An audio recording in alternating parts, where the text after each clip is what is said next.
Hello friends, कैसे हो आप सब। तो आज हम बात करेंगे यूनिट नंबर 18 के बारे में, जिसका नाम है समाजशास्त्रीय पद्धति।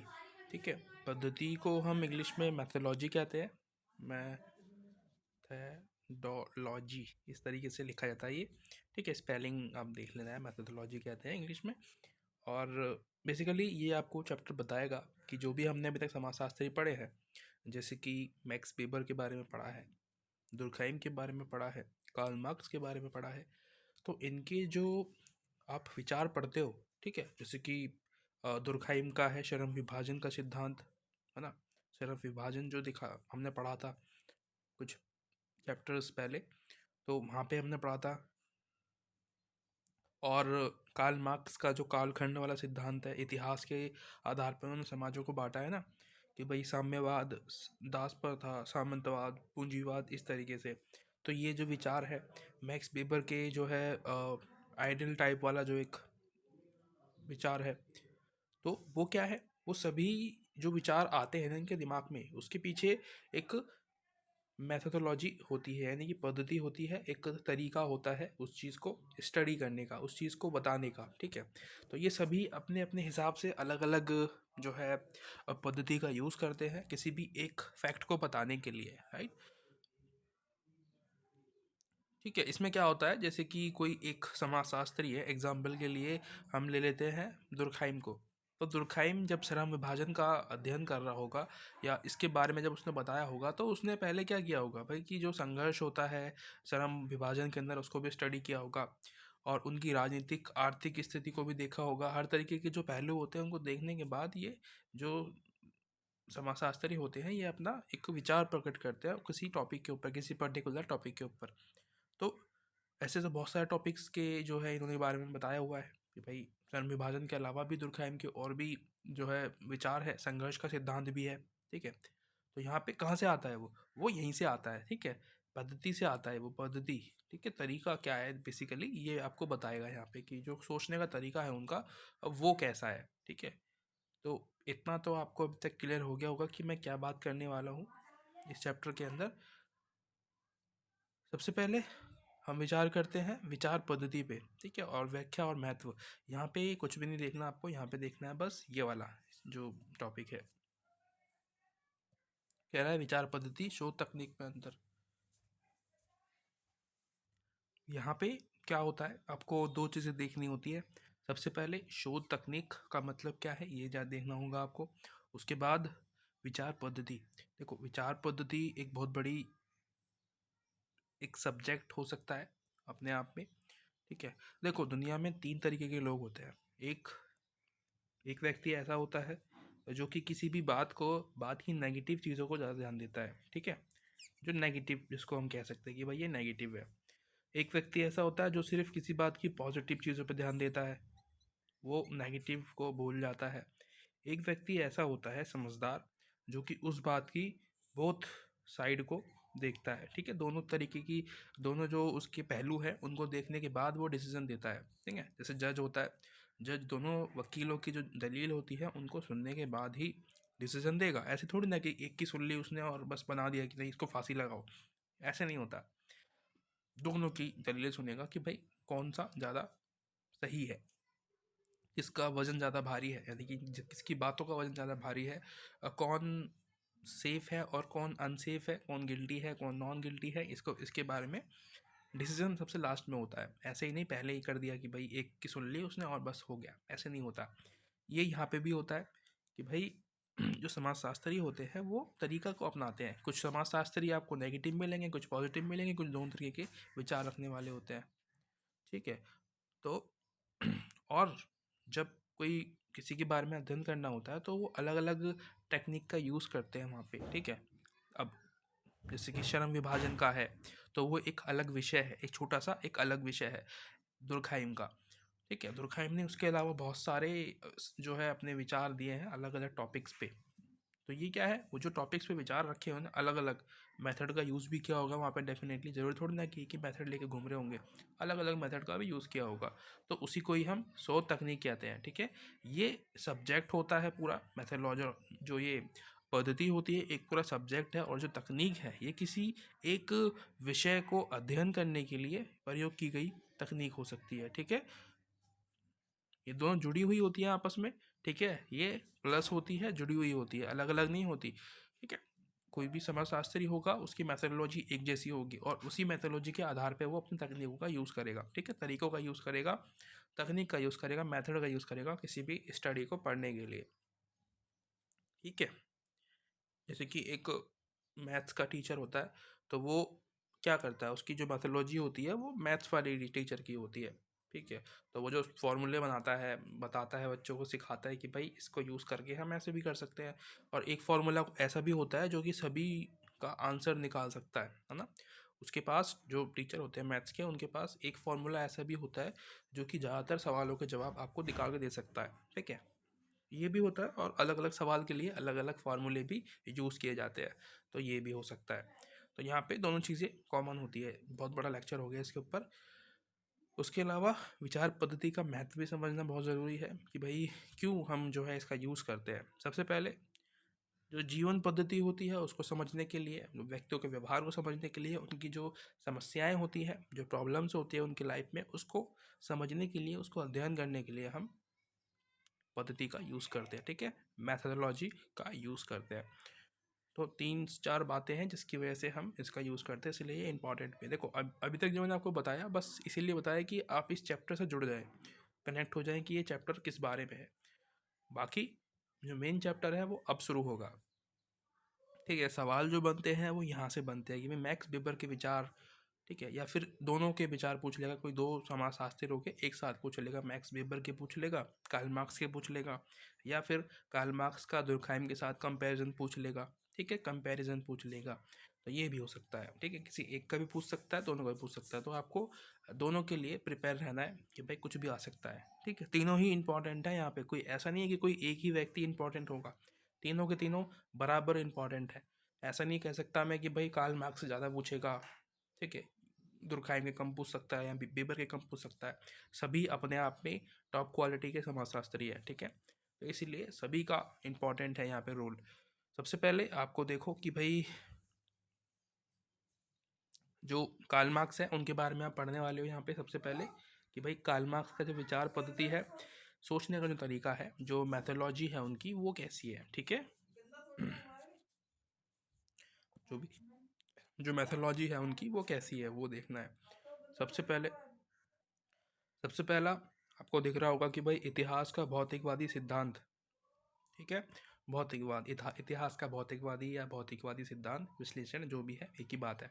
यहाँ पे आपको देखना है कि ये भौतिकवादी सिद्धांत क्या होता है। ठीक है, सबसे पहले भौतिकवाद यानी कि मटेरियलिज्म कहते हैं इसको। मटेरियलिज्म मतलब जो भी आपके आसपास में है, जो आप जिसको आप छू सकते हो, ठीक है, टच कर सकते हो, बेसिकली वो भौतिकवाद होता है। ठीक है, आपके आसपास में जो धातु होती है उसको भौतिकवाद कहते हैं। आपका मोबाइल फ़ोन भौतिकवाद है। ठीक है, या फिर आप देख सकते हो जिसको, जैसे कि आप अभी जो वीडियो चल रही है ना, इसको आप छू नहीं सकते। ठीक है, अंदर जो चल रहा है, जो सॉफ्टवेयर के अंदर चल रहा होता है, इसको आप छू नहीं सकते, बस देख सकते हो, महसूस कर सकते हो, उसको हम मटेरियलिज्म कह सकते हैं। ठीक है, मटेरियलिज्म, यहाँ पे मटेरियलिज्म का मतलब है एविडेंस से। ठीक है, अब देखो कोर्ट में कोई दलील पेश की जाती है तो वो फैक्ट होते हैं। ठीक है, फैक्ट मतलब जो रियलिटी में एग्जिस्ट करते हैं वो बातें। आप भगवानों की बातें लेके नहीं बैठ सकते वहाँ पे।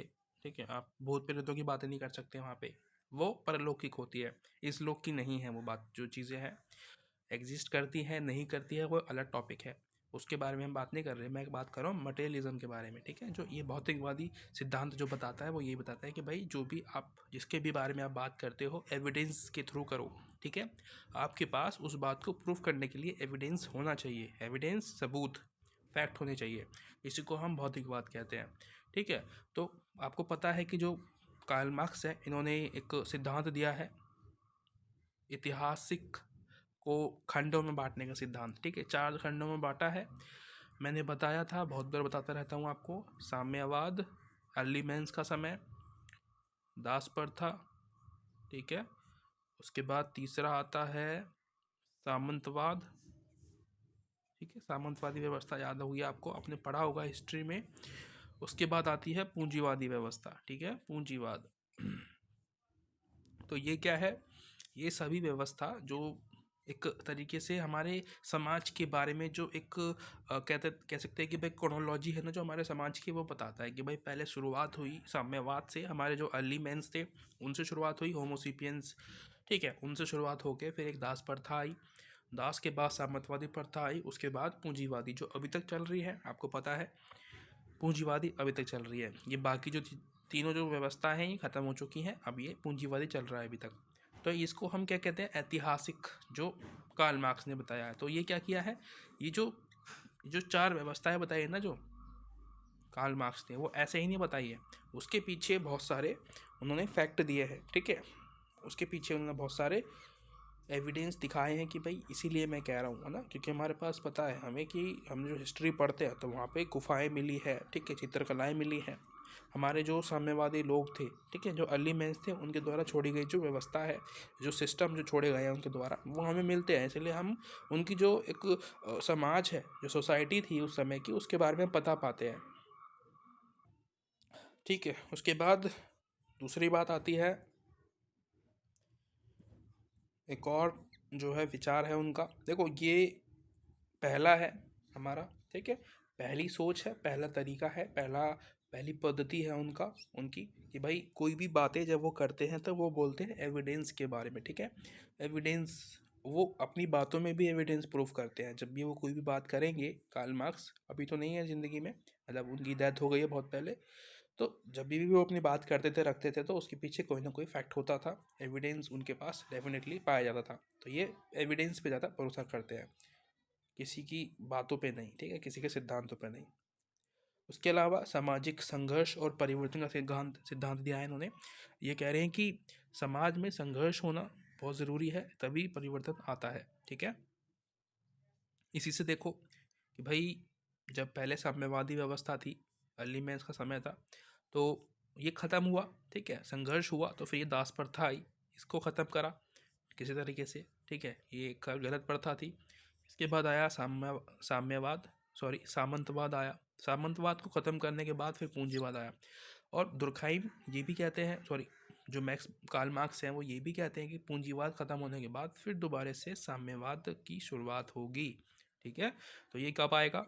जब हम संघर्ष करेंगे, और संघर्ष करने के बाद फिर एक बार दोबारा से वही व्यवस्था जो चलती आ रही थी पहले से, जो ख़त्म हो गई थी, हमारे जो अर्ली मेंस का समय था, जहाँ पे सभी लोग बराबर थे, कोई प्रतिस्पर्धा नहीं थी, कंपटीशन नहीं था, किसी भी तरीके का भेदभाव नहीं था, शोषण नहीं था, ठीक है, सब सेफ थे अपनी जगह पे, और कोई किसी को भी किसी भी तरीके का लालच नहीं था, तो वो जो व्यवस्था थी वो दोबारा से घूम के आएगी पूंजीवाद के बाद, क्योंकि लोग थक जाएंगे पैसा कमा कमा के, ज़िंदगी को अच्छी बना बना के, उसके बाद वो सोचेंगे कि भाई अब एक शांत ज़िंदगी जिया जाए। अभी भी देखने को मिल रहा है, जो लोग करोड़पति है, अरबपति है, वो अपनी ज़िंदगी को ठंडक, मतलब कि सब कुछ बेच के यहाँ से गांव में शिफ्ट हो रहे हैं, क्योंकि उन्हें नेचर चाहिए, शांति चाहिए, इसीलिए।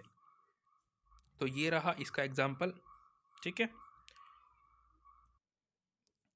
आगे चलते हैं और देखते हैं कुछ और भी है क्या। प्रैक्सिस, प्रैक्सिस के बारे में बताते हैं कार्ल मार्क्स कि भाई ये प्रैक्सिस जो है ना, ये जो शब्द दिख रहा है आपको, ये मेरे ख्याल से एक जर्मनी शब्द है, नहीं सॉरी, ये एक यूनानी भाषा का शब्द है, ठीक है, जिसके बारे में आपको यहाँ पे भी मिल जाएगा कि भाई जो प्रैक्सिस है इसकी अवधारणा क्या होती है। ये एक यूनानी भाषा का शब्द है जिसका अर्थ है हर एक प्रकार की क्रिया, ठीक है, एनीथिंग, जो भी आप करते हो, जो एक्टिविटी करते हो उसको कहते हैं, और जो आप काम करते हो उसको हम प्रैक्सिस कहते हैं, ठीक है, प्रैक्सिस।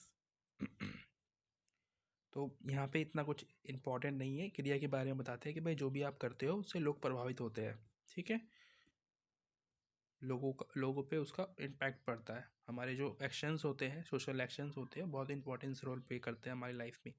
जो भी हम करते हैं हमारे को देख के, हमारे जो हमारे सामने जो लोग रहते हैं, जैसे हमारे बच्चे होते हैं, तो वो प्रभावित होते हैं, इसी को हम वो प्रैक्टिस भी कहते हैं। एमिल दुर्कheim की विचार पद्धति, उसके अलावा हम पढ़ेंगे दूसरा टॉपिक एमिल दुर्कheim के बारे में, ठीक है, उनकी जो मैथोलॉजी है उसके बारे में देखेंगे। सबसे पहले व्यक्ति और समाज, तो एमिल दुर्खाइम यहाँ पे बेसिकली जो टॉपिक दिया हुआ है व्यक्ति और समाज, ये फोकस करते हैं नियमों पे कि भाई सोसाइटी के अंदर नियम भी होना ज़रूरी है, ठीक है। लॉज, रूल, रेगुलेशन डेफिनेटली होनी चाहिए ताकि जो समाज है वो नियंत्रित रह पाए। नियंत्रित क्यों रह पाए? क्योंकि इंसान जो है ना, उसकी जो इच्छाएं हैं वो अपार है, कभी ख़त्म होने वाली नहीं है, ठीक है, हमेशा बढ़ती रहती है। कभी साइकिल लेता है तो बाइक की सोचता है, बाइक लेता है तो कार की सोचता है, कार मिल जाती है तो सोचता है और अच्छी कार ले, ठीक है, फिर लग्जरी कार ले, उसके और ऊपर कार ले, ठीक है। मतलब कि उसकी जो इच्छाएं हैं ख़त्म नहीं होती है। एग्जाम्पल कार का दिया है मैंने, उसके अलावा बहुत सारी चीज़ें होती है। तो ये क्या होता है, व्यक्ति की जो इच्छाएं होती है वो अपार है, कभी ख़त्म होने वाली नहीं है। इसलिए इसको नियंत्रित रखने के लिए समाज में जो रूल रेगुलेशंस हैं वो होने ज़रूरी है, ठीक है। इसी को बात करते हैं कि भाई रूल रेगुलेशन इंपॉर्टेंट है। तो उनके विचार में क्या हुआ, पहला रूल रेगुलेशन बहुत इंपॉर्टेंट है, ये समझ में आया हमको। उसके अलावा वो एक सिद्धांत दिया है उन्हें एक सामाजिक तथ्य का। वो एक तरीके से इसको सम विषय वस्तु बताते हैं, ठीक है, यानी कि एक सब्जेक्टिविटी के रूप में काम करता है। सामाजिक तथ्य है, कहते हैं कि जब हम कोई व्यक्ति सुसाइड करता है, सुसाइड, तो उसके पीछे कोई एक कारण नहीं होता कि भाई फेल हो गया एग्ज़ाम में इस वजह से वो सुसाइड कर रहा है, नहीं। उसके पीछे कारण होता है समाज, ठीक है, सोसाइटी। सोसाइटी के डर से वो ऐसे कदम उठाता है अपने पेरेंट्स के कारण, ठीक है, दबाव बनाने के कारण, या उसको लगता है कि उसने अपने पेरेंट्स का बहुत जो है खर्चा करा दिया है, ठीक है, इस वजह से वो ऐसा कदम उठाता है, ठीक है, ना चाहते हुए, जो कि सही नहीं है, किसी को भी नहीं करना चाहिए। मुझे पसंद नहीं है सब चीज़ें। तो ये सब जो है इसके बारे में बताते हैं एमिल दुर्कheim कि भाई जो सामाजिक तथ्य है, इसका मतलब ये है कि जो समाज में जो लोग हैं वो दबाव बना के रखते हैं। इतना भी दबाव ना होना चाहिए कि भाई कोई व्यक्ति उस दबाव के कारण आत्महत्या कर ले, ठीक है, वो भी, ये भी इस यहाँ पे वो कहने की कोशिश कर रहे हैं सुसाइड के बारे में। उसके अलावा समाज का प्रक्रियात्मक विश्लेषण, तो वो कह रहे हैं कि समाज को ना हमें प्रक्रियात्मक के रूप में स्टडी करना चाहिए। कहने का मतलब ये है कि समाज के हर एक पक्ष को हमें स्टडी करना चाहिए, ठीक है। और एग्जांपल के लिए जैसे कि हमारी बॉडी होती है ना, बॉडी में सभी ऑर्गन्स काम करते हैं मिलके, ठीक है, ब्लड भी काम करता है वहाँ पे हमारा हार्ट भी काम करता है, ठीक है, हमारे फेफड़े, जो भी हमारी बॉडी में ऑर्गन्स होते हैं सभी मिलके काम करते हैं, उसी के बाद हमारी जो बॉडी होती है वो काम कर पाती है, ठीक है। सभी काम करेंगे, उसी के बाद बॉडी काम करेगी। इसी को हम प्रक्रियात्मक विश्लेषण कहते हैं। इसको इसके अंदर समाज जोड़ दो, ठीक है। समाज के हर एक व्यक्ति जब अलग अलग काम करते हैं, पता चल रहा है एक तो इंजीनियर है, एक डॉक्टर है, ठीक है, और उसके अलावा एक आईएएस ऑफिसर है, एक प्रधानमंत्री है, इनका सबका होना इम्पॉर्टेंट है, ठीक है, अपनी अपनी जगह पे। हमारे समाज में हर तरीके के लोग होना इम्पॉर्टेंट है ताकि अलग अलग कामों को हम अंजाम दे पाए। इसी को हम समाज का प्रक्रियात्मक विश्लेषण कहते हैं, ठीक है। इसी को ही वो अपना सिद्धांत मान के चलते हैं कि भाई समाज में सभी तरीके के लोगों का हमें स्टडी करना चाहिए कि भाई समाज में किस किस तरीके की फैसिलिटीज़ है। उसके अलावा सामाजिक संघर्ष बनाम सामाजिक व्यवस्था, यहाँ पे सामाजिक संघर्ष और व्यवस्था के बारे में बात हो रही है। तो यहाँ पे ये वाला जो सिद्धांत है वो कार्ल मार्क्स का है, ये आपको याद रखना है, हमने पढ़ के आए हैं पीछे अभी। संघर्ष का सिद्धांत, सामाजिक व्यवस्था का सिद्धांत है दुर्खेम का, ठीक है, ये भी आपने अभी पढ़ ही लिया है। नहीं पढ़ा होगा तो देख लेना दोबारा से, आपको मिल जाएगा, ठीक है। सो सिस्टम के बारे में कौन बात करता है, दुर्खाइम बात करते हैं। संघर्ष के बारे में कौन बात करता है, कार्ल मार्क्स बात करते हैं। सॉरी फॉर बैकग्राउंड नॉइस, यहाँ पे कभी शांति नहीं रहती, मेरे घर के आसपास में हमेशा शोर रहता है, कभी कोई कुछ ना कुछ करता रहता है, क्या कर सकते हैं। उसके अलावा बात होती है मैक्स वेबर की विचार पद्धति के बारे में। तो मैक्स वेबर, ठीक है, इनकी क्या सोच है, इनके क्या विचार हैं, किस तरीके से ये बातों को बताते हैं, स्टडी करते हैं, क्या तरीका है, ठीक है, क्या पद्धति को, क्या मैथोडोलॉजी को ये अपनाते हैं। कभी भी किसी की भी बारे में ये विचार प्रकट करते हैं तो उसके पीछे क्या कारण होते हैं, ठीक है, क्या तरीका होता है जो ये वो बातों को कह पाते हैं, ठीक है। सबका अलग अलग तरीका है, ठीक है, हमने अभी तक दो पढ़ लिए, उन दोनों का तरीके अलग अलग हैं चीज़ों को बताने के। अब देखते हैं कि इनका क्या तरीका है। इनका पहला तरीका है, ये कह रहे हैं कि फर्स्ट हैंड और अंतर्दृष्टि दोनों का मतलब एक ही है। समझना, ठीक है, समझना कहते हैं बेसिकली फर्स्ट हैंड को। आप शायद इंटरनेट पे भी सर्च कर लेना, शायद मिल जाए आपको। अंतर्दृष्टि यानी कि किसी समाज को अंदर से स्टडी करना, ठीक है, गहनता से डीपली स्टडी करना, उसको ही हम अंतर्दृष्टि कहते हैं। तो समझ गए कि भाई जब भी आप किसी समाज के बारे में स्टडी कर रहे हो तो वो उसको गहराई से समझो। ऊपर ऊपर से बातों को समझ लेना आसान नहीं है, मतलब कि सही नहीं होता है। हमें किसी भी सोसाइटी के बारे में अगर आप स्टडी कर रहे हो तो अंदर जाके डीपली स्टडी करो। सिर्फ उस सोसाइटी के पुरुषों से ही सारा ज्ञान मत लो। पुरुष पुरुष जो है शायद गलत बता दें, वहाँ की जो महिलाएं होती हैं उनके बारे में भी समझो। पुरुष से हम देखो, पहले समय में क्या था कि जब शुरुआत में स्टडी करना शुरू किया था इन लोगों ने, तो पहले ये पुरुषों से ही बात करते थे जाके। तो पुरुष जो है कुछ बातें सही बता रहे हैं, कुछ नहीं बता रहे हैं, तो वो जो है सही नहीं था। अगर आप डायरेक्ट जाके किसी वुमेन से बात करते हो तो वो अपनी बातें जो है स्पष्ट करके बता भी पाती, थोड़ी बहुत बातें जो है रियलिटी होती है। तो इसमें क्या है, थोड़ा बहुत अच्छा हमें नॉलेज मिल पाता है। तो इसी को हम अंतर्दृष्टि कहते हैं कि भाई किसी अगर व्यक्ति की कोई कंडीशन ख़राब है तो हम उसका मजाक उड़ाने लगते हैं कि भाई देखो इसके पास तो ये भी नहीं है, इसको तो ये भी नहीं आता। हमें उसके पीछे समझना चाहिए कारण क्या है, ठीक है, कि भाई किस कारण से वो व्यक्ति नहीं वहाँ तक पहुँच पाया, क्या रीजंस है उसके पीछे, क्या उसको सुविधाएं नहीं मिली, फैसिलिटीज़ नहीं मिली, क्या क्या प्रॉब्लम्स उसके बारे में जो है उसके साथ हो सकती हैं, इसको समझना बहुत ज़रूरी है। तो यही समझने की बात यहाँ पे होती है। उसके बाद एक और टॉपिक होएगा जिसको हम कहते हैं आदर्श प्रारूप। ये हमने पढ़ लिया है पहले भी, ठीक है। सोशल टाइप याद आया? सोशल टाइप कहते हैं यानी कि कोई आपका आदर्श होता है तो उस आदर्श के अंदर से आप कोई एक बातें उठाते हो। आदर्श को मैंने बताया था कि एक तरीके से ये छवि के रूप में भी होती है, ठीक है, एक शैडो या फिर छवि कह लो। आपके दिमाग में जो एक इमेज बनती है ना, उसको भी हम आदर्श कहते हैं, ठीक है। मैं आपसे बोलूँ बॉलीवुड का एक कॉमेडियन, तो आपके दिमाग में छवि बनी होगी कि भाई कोई ना कोई कॉमेडियन, ठीक है। कोई भी, बहुत सारे कॉमेडियन है, किसी एक का नाम लेना आप सही नहीं होगा, ठीक है। बहुत सारे कॉमेडियन है। कोई मैं आपसे बोलूँ कि भाई न्यायालय, तो न्यायालय के बारे में आपको याद आया होगा कि भाई एक जज होता है, दो वकील हैं आपस में बहस कर रहे होते हैं, फिर फाइनल डिसीजन आता है काफ़ी समय बाद। दोनों की जो बातें हैं, दोनों वकीलों की बातें सुनने के बाद, तो इसको हम आदर्श प्रारूप की तरह लेते हैं, यानी कि छवि एक तरीके से, ठीक है। ये मैंने आपको पढ़ा दिया है, अभी मैं इतना इस पर ध्यान नहीं दे रहा हूँ इसीलिए। उसके बाद कार्य कारण संबंध और ऐतिहासिक तुलना।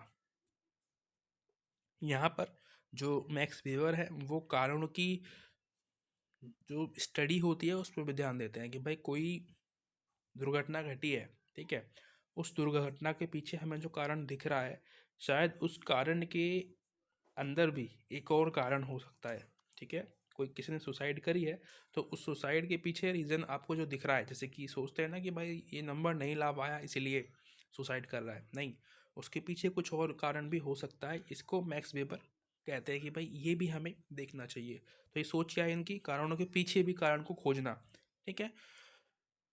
इसलिए ये ऐतिहासिक तुलना की बात करते हैं, ठीक है। इसको इन्होंने इसलिए बताया है कि ताकि लोग समझ पाए कारणों के पीछे को, जो कारण होते हैं उसको भी समझना। इसको इन्होंने तुलना के बारे में बताया कि भाई हमें कंपैरिजन करना चाहिए कि भाई कोई व्यक्ति अगर सुसाइड कर रहा है, उसने किसी ने सुसाइड किया है, तो उसके पीछे क्या रीज़न हो सकते हैं, ठीक है। इसके जो फ्रेंड है उसने क्यों नहीं करा, उसके भी तो इतने नंबर आए हैं, ठीक है। तो तुलना भी करनी चाहिए यहाँ पे। समाजशास्त्र में मूल्य, यहाँ पे जो मैक्स वेबर है वो ये कह रहे हैं कि जब भी हमें स्टडी करनी होती है तो हमारे जो पहले के एक्सपीरियंस होते हैं उनको हटा के, ठीक है, उनको हटा के, सॉरी, अलग करके, एक्सपीरियंसेस को हटा के अलग करके हमें स्टडी करनी होती है, ठीक है। जो भी आप देखो, न्यूज़पेपर पढ़ते हो आप नहीं पढ़ते हो उससे मैटर नहीं करता। समझ लो कि भाई न्यूज़पेपर में फ्रंट पेज पे जो खबरें होती है वो चटपटी होती है, ठीक है, उसमें मिर्च मसाला जो डला हुआ होता है उसको हम कहते हैं मूल्य, ठीक है। एक्सपीरियंसेस जो मैंने आपको लिखाया है ना अभी यहाँ पे, एक्सपीरियंस कहते हैं कि जो राइटर वहाँ पे लिख रहा है उस अखबार को या उस न्यूज़ को, आर्टिकल को, उसने अपना एक्सपीरियंस यूज़ किया है वहाँ पे। कुछ न्यूज़ ऐसी आती हैं जो कि एज इट इज़ जो हुआ होता है वैसा का वैसा ही वहाँ पे लिखा हुआ होता है, ठीक है। जैसे कि अभी 2 फरवरी को या फिर शायद 1 फरवरी को अभी अंतिम बजट पेश हुआ था भारत का, ठीक है। हमारी जो फाइनेंस मिनिस्टर है सीतारमन जी, उन्होंने इंट्रोड्यूस किया था। तो वो जो अखबार में जो खबर आई थी ना, वो एज इट इज़ डायरेक्टली छपी गई थी एग्ज़ाम सॉरी पेपर्स में, ठीक है, न्यूज़पेपर में। तो इसको हम कहते हैं रियल एक्सप्लेनेशन है, उसको हम क्या कहते हैं, मूल्य को हटा के अपनी बातों को रखना, जैसा हुआ है वैसे का वैसे ही दिखाना। तो इसी के बारे में, इसी पे ही मैक्स पेपर जोर देते हैं कि जैसा जो हुआ है ना, हमें वैसा का वैसा ही वो बताना पड़ता है, बताना चाहिए। उसके अंदर कोई एक्सपीरियंस हमें नहीं झोंकना चाहिए कि भाई अपनी मर्जी से आपने कुछ और उसमें ऐड कर दिया, वो सही नहीं होता है, ठीक है। उसके अलावा चैप्टर ख़त्म हो गया है, इसके अलावा कुछ नहीं है यहाँ पे, ठीक है। ये रहा हमारा चैप्टर। मिलते हैं अगली वीडियो में। अगर अच्छा लगा हो, कुछ भी सीखने को मिला हो नया, तो आप मुझे सपोर्ट कर सकते हैं, ठीक है। लाइक सब्सक्राइब तो कर सकते हो आप। मिलते हैं अगली वीडियो में, तब तक के लिए bye bye, thank you so much, Tata.